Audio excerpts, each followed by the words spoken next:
November 22nd, 1963, Dallas, Texas. President John F. Kennedy arrives at Love Field to a crowd of enthusiastic supporters. He climbs into the presidential limousine, headed for a luncheon with local leaders. The motorcade route, published in the morning papers, will take the president through Dealey Plaza.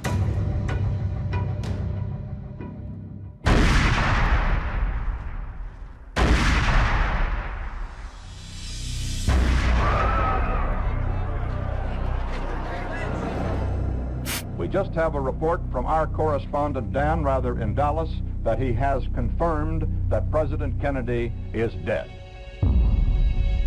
Within hours, the killer is identified as Lee Harvey Oswald, an employee at the Texas School Book Depository, from where the fatal shots were fired.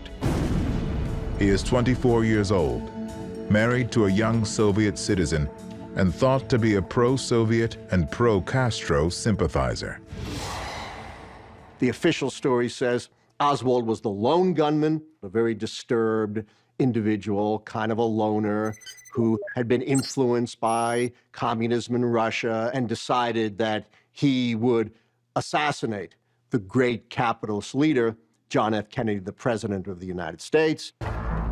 He did so by firing 3 shots from a window at the Texas Book Depository overlooking the presidential motorcade.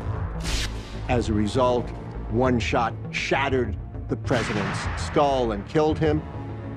It was insane taking an open-top limo, putting the sitting president of the United States in it, and driving him through a major metropolitan city with high-rise buildings and open windows on all sides. If you were to speak with any agent today who was there that day, they'll tell you they failed and failed miserably. We learned a lot of things from the assassination of President Kennedy. I think we lost our innocence as a country.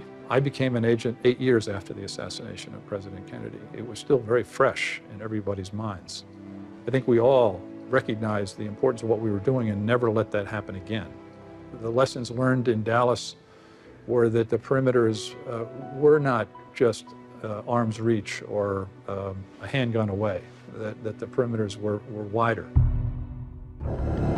Of America's 4 presidential assassins, 3 are believed to have acted alone. But in the months and years following the death of President John F. Kennedy, literally dozens of conspiracy theories have found sympathetic audiences. Many are far-fetched. Some are disturbingly credible.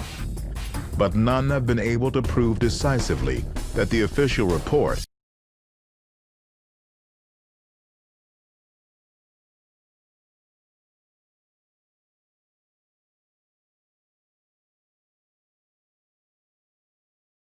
as issued by the Warren Commission in 1964 does not provide an accurate account of events. People have proposed all kinds of conspiracies. The military killed him because they didn't want to wind down the war in Vietnam. Castro killed him because this was revenge for attempts to kill Castro. The Russians killed him because of his victory in the Cuban Missile Crisis. Lyndon Johnson killed him so that he could become president of the United States. The assassination of JFK, Oswald drove that. Oswald was just a low-life creep. You don't hire guys like that.